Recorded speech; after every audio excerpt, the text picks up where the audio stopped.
श्री स्वामी समर्थ. स्वागत आहे तुमचं स्वामीनिष्ठा या आपल्या यूट्यूब चॅनलमध्ये. स्वामी कृपेने तुमचा आजचा दिवस शुभ जावो व तुमच्या मनातील सर्व चांगल्या इच्छा पूर्ण होवोत ही स्वामींच्यांनी प्रार्थना करते आणि आजच्या या व्हिडिओला सुरुवात करते. मित्रांनो, 17 सप्टेंबरपासून पितृपक्ष सुरू झालेला आहे. पितृपक्ष हा आपल्या पितरांना समर्पित आहे, हे तर आपणा सर्वांना माहीतच आहे. या पितृपक्षामध्ये आपण आपल्या पितरांच्या आत्म्यास सद्गती मिळावे, आपले पितर तृप्त व्हावे म्हणून श्राद्ध, पूजा, विधी इत्यादी गोष्टी तर करतच असतो. त्याचप्रमाणे या पितृपक्षामध्ये काही गोष्टी आहेत त्या पाळणे ते सुद्धा महत्त्वाचे मानले जाते. तर असे काही नियम आहेत जे पितृपक्षामध्ये आवर्जून पाळावेत असे शास्त्र सांगते. तर याचीच सविस्तर माहिती आपण या व्हिडिओमध्ये पाहणार आहोत की पितृपक्षामध्ये काय करावे आणि काय नाही. तरी व्हिडिओ शेवटपर्यंत पहा व तुम्ही जर चॅनलवर नवीन असाल तर चॅनलला सबस्क्राईब करा. तसंच समोरचं जे बेल आयकॉन आहे त्याच्यावरही प्रेस करा, जेणेकरून मी जे नवनवीन व्हिडिओ टाकते त्या व्हिडिओचं नोटिफिकेशन तुम्हाला येत राहील व तुम्ही माझा कोणताच व्हिडिओ मिस नाही करणार. पितृपक्षाच्या पंधरवड्यामध्ये आपणास काही गोष्टी पाळणे खूप महत्त्वाचे आहे. पितृपक्षामध्ये काही गोष्टी खरेदी करण्याला खूप महत्त्व आहे. यासोबतच पितृपक्षामध्ये जर काही गोष्टी खरेदी केल्या तर त्याचा वाईट परिणामही आपल्या आयुष्यावर होतो. मग आपल्याला दुःख, अडचणी, संकटे यांना सामोरे जावं लागतं. म्हणून पितृपक्षाचे नियम काय आहेत, कुठल्या गोष्टींची काळजी आपल्याला घ्यावयाची आहे, कुठल्या चुका आपल्या हातून होऊ नये, ही सगळी अतिशय महत्त्वाची माहिती आपण या व्हिडिओमध्ये पाहणार आहे.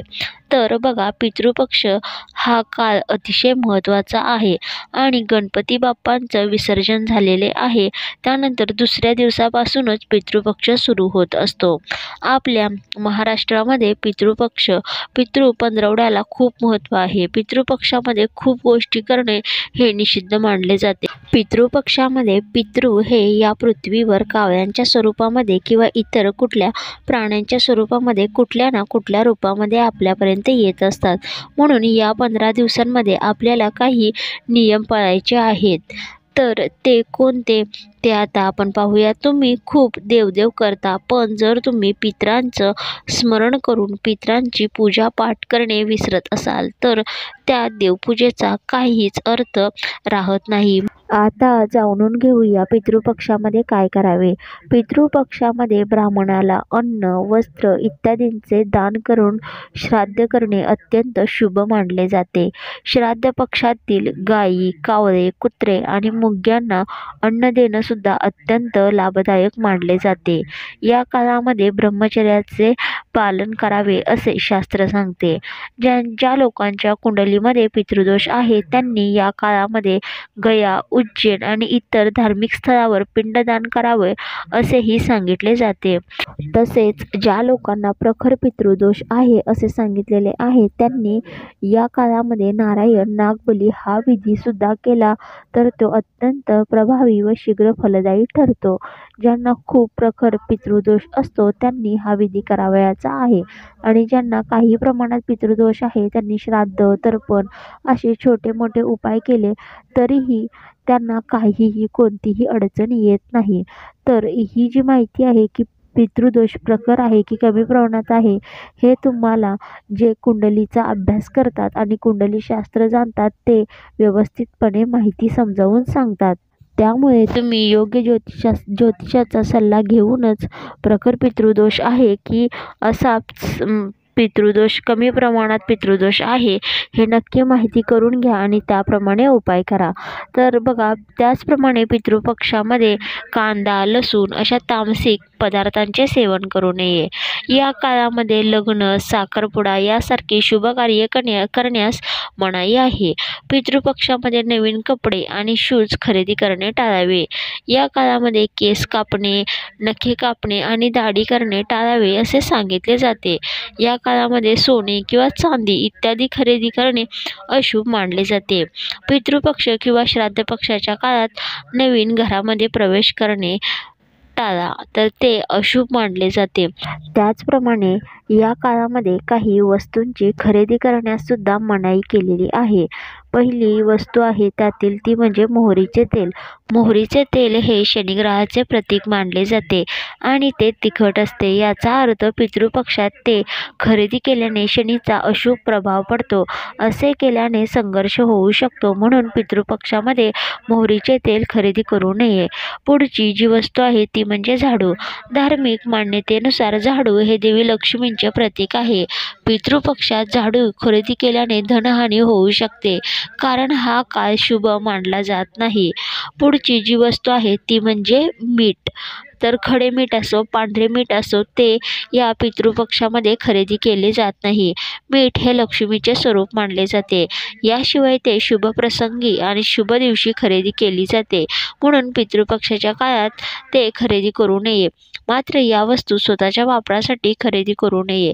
पितृपक्षात पितरांना अर्पण केल्यानंतर मोहरीचे तेल मीठ दानासाठी घ्यावे, तर त्यावर कोणतेही बंधन नाही.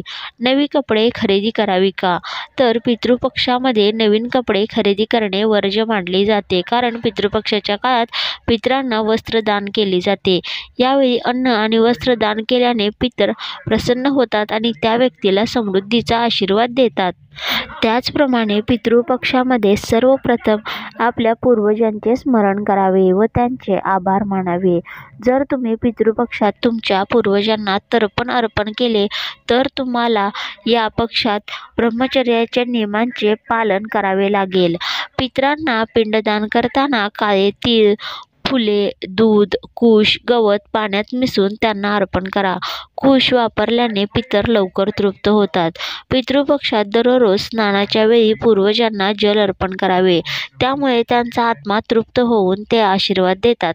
धार्मिक मान्यतेनुसार पितृपक्षाच्या सर्व दिवशी पितरांसाठी अन्न ठेवावे आणि त्यानंतर ते अन्न गाय, कावळा, कुत्रा इत्यादींना द्यावे.